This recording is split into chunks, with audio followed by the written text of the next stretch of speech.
El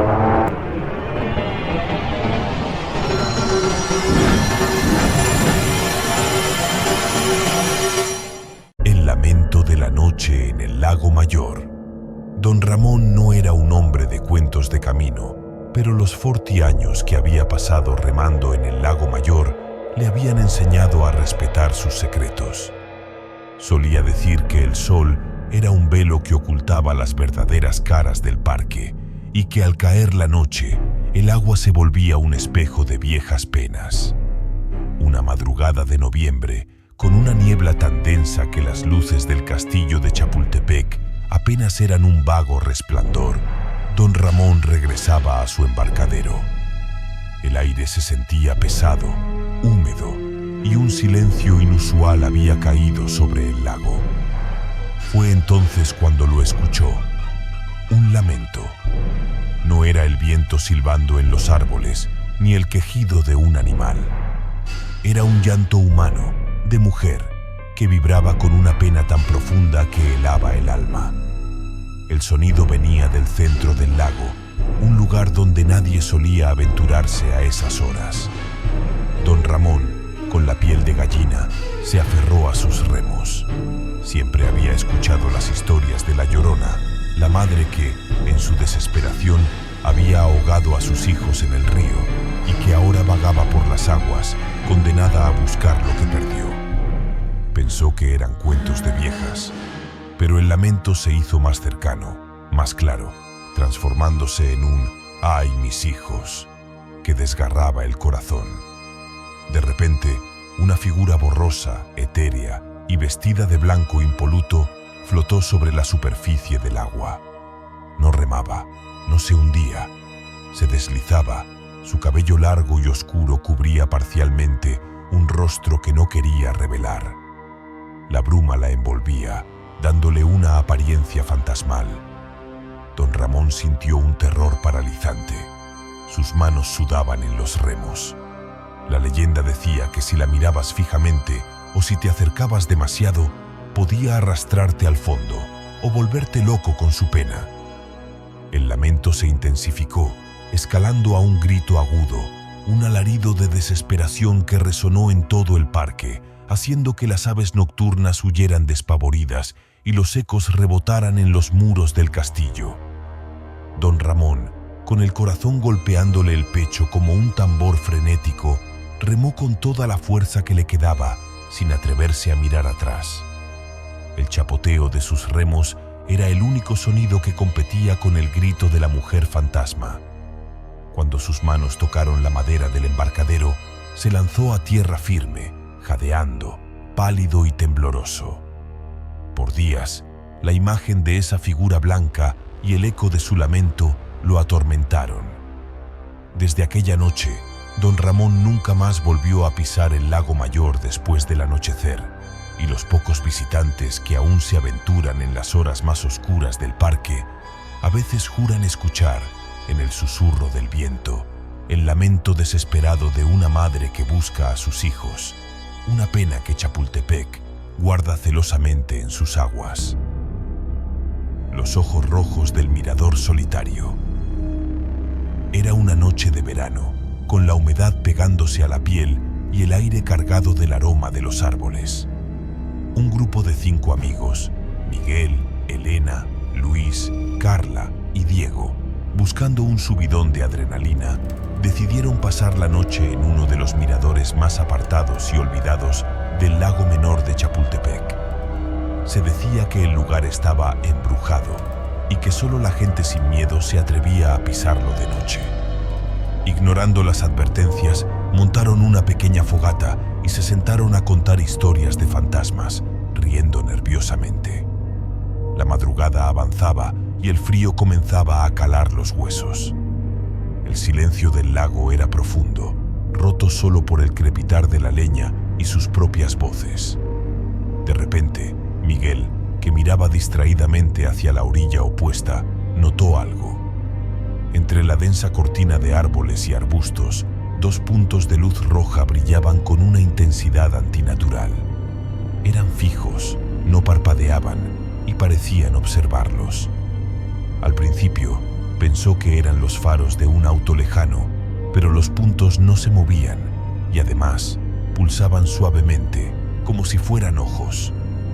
Señaló a sus amigos y la atmósfera de risas se disipó de golpe. Un escalofrío general recorrió el grupo. Los ojos rojos comenzaron a moverse. Lentamente, metódicamente, sin el menor sonido de pasos o de ramas quebrándose, se acercaban a ellos, cruzando el agua y la orilla.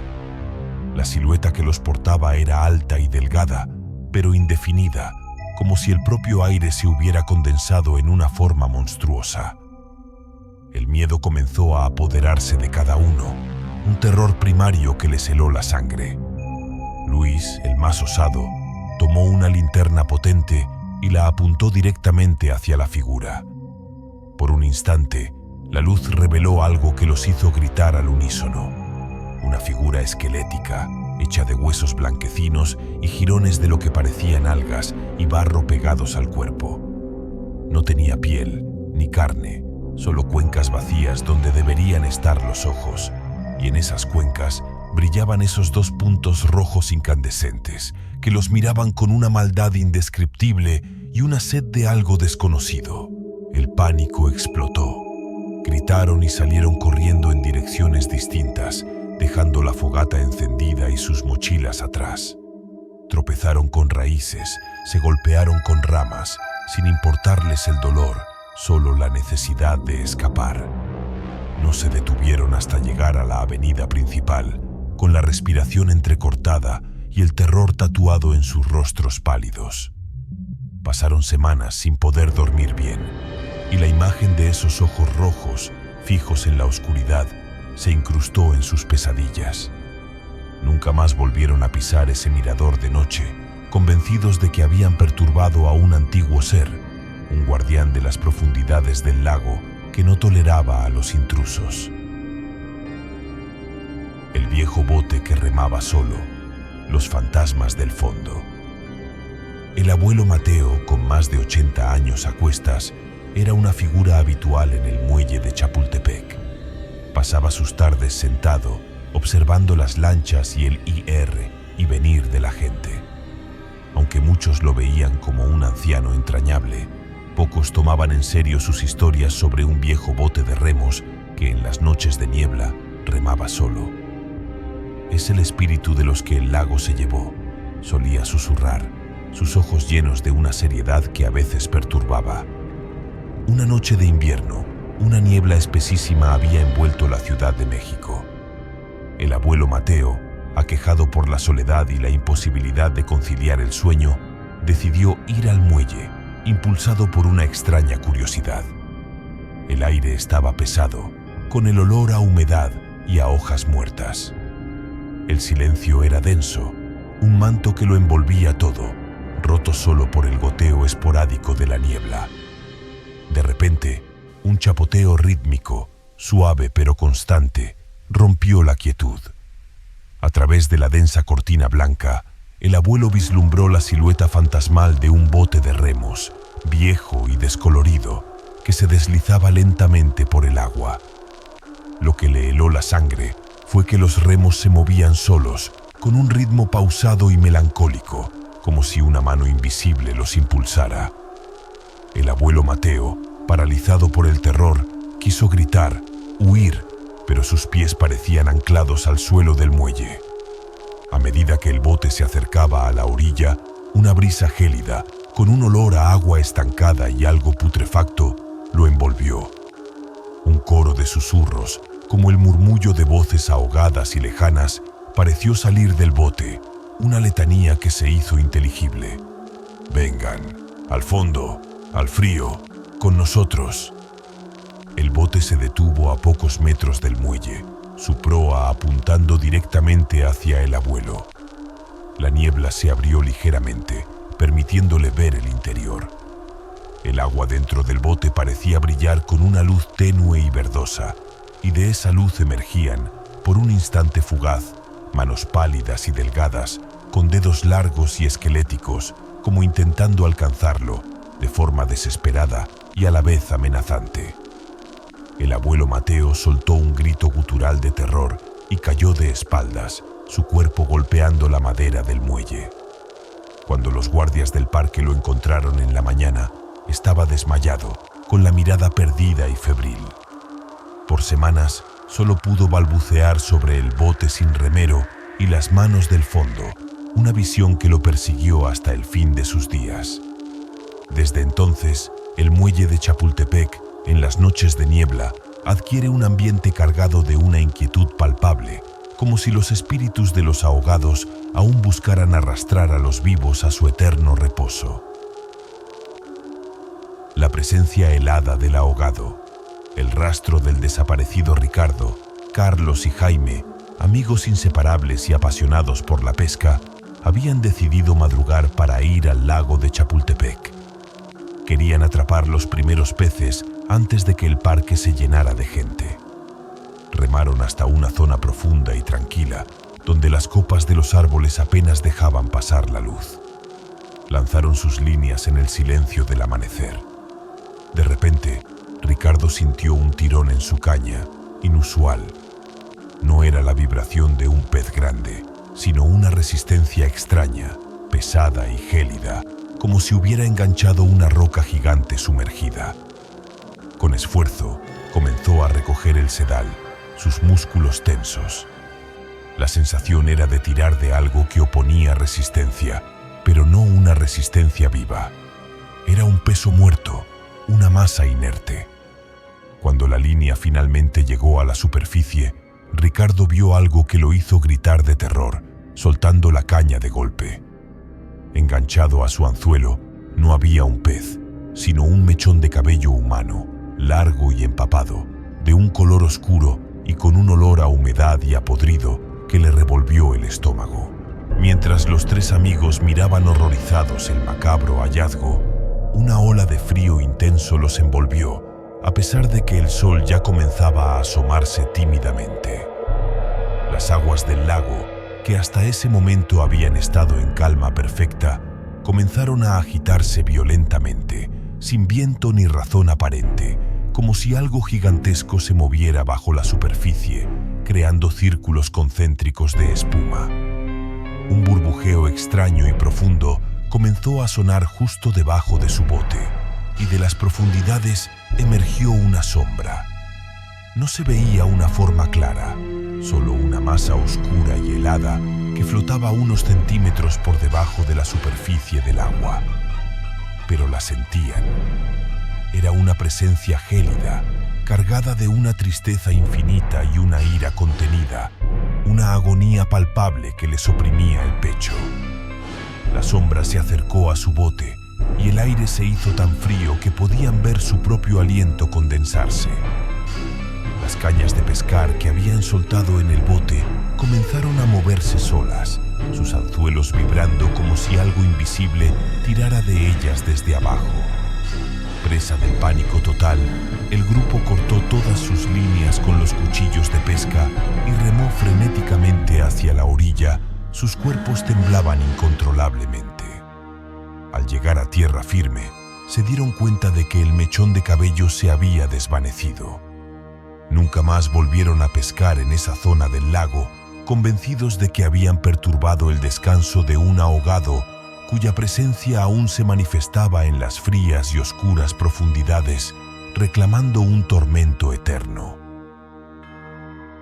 El reflejo que no era el tuyo en el embarcadero Sofía, una joven fotógrafa con un talento innato para capturar la belleza melancólica, solía frecuentar el lago de Chapultepec al atardecer. Era su momento favorito. Las luces de la ciudad comenzaban a encenderse, el cielo se teñía de tonos rojizos y las aguas del lago se convertían en un lienzo de reflejos hipnóticos. Una tarde, buscando un ángulo diferente, se aventuró a un viejo embarcadero abandonado, en una zona apartada y cubierta por la sombra de viejos ahuehuetes. El aire estaba en calma y la superficie del lago era un espejo perfecto. Apuntó su cámara hacia el agua, buscando el reflejo perfecto del cielo y los árboles. En el visor, sin embargo, notó algo que le heló la sangre. Su propio reflejo en el agua no era el suyo. La figura que se reflejaba era de una mujer con el cabello revuelto y empapado, su rostro desfigurado por el agua y la desesperación, sus ojos vacíos y llenos de una pena insondable. Pero lo más aterrador era que la mujer reflejada no la imitaba. Estaba inmóvil, con los brazos extendidos hacia ella desde las profundidades, como si quisiera arrastrarla a un abrazo mortal. Sofía sintió un terror gélido que le recorrió la espalda. Bajó la cámara, su corazón martilleando contra sus costillas. Miró directamente al agua. Su reflejo era normal, un poco distorsionado por el movimiento de su respiración, pero el suyo. Volvió a mirar por el visor, y allí estaba de nuevo, la mujer desfigurada, con una sonrisa sin vida que se ensanchaba lentamente, revelando dientes amarillentos. Un escalofrío indescriptible le invadió. Bajó la cámara, cerró los ojos con fuerza y los volvió a abrir. Esta vez, al mirar al agua, vio solo su propio reflejo, ligeramente distorsionado por una pequeña onda, y nada más. Se convenció de que la luz, el cansancio o su imaginación le jugaban una mala pasada. Pero la prueba llegó días después, al revelar las fotografías. Entre las imágenes de la hermosa puesta de sol, encontró una que la hizo gritar. En la imagen del lago, justo en el punto donde había visto el reflejo, se veía claramente la silueta borrosa de una mujer, con los brazos extendidos desde el fondo del agua, como si quisiera alcanzar a alguien. La cara no era clara, pero los ojos, dos puntos oscuros y profundos, parecían mirarla directamente, con una mirada de eterno tormento. Sofía nunca más volvió a acercarse a ese embarcadero, convencida de que había capturado, sin quererlo, el espíritu de una mujer ahogada que aún buscaba compañía en las frías y seductoras aguas del lago de Chapultepec, un lamento visual que confirmaba su aterradora experiencia.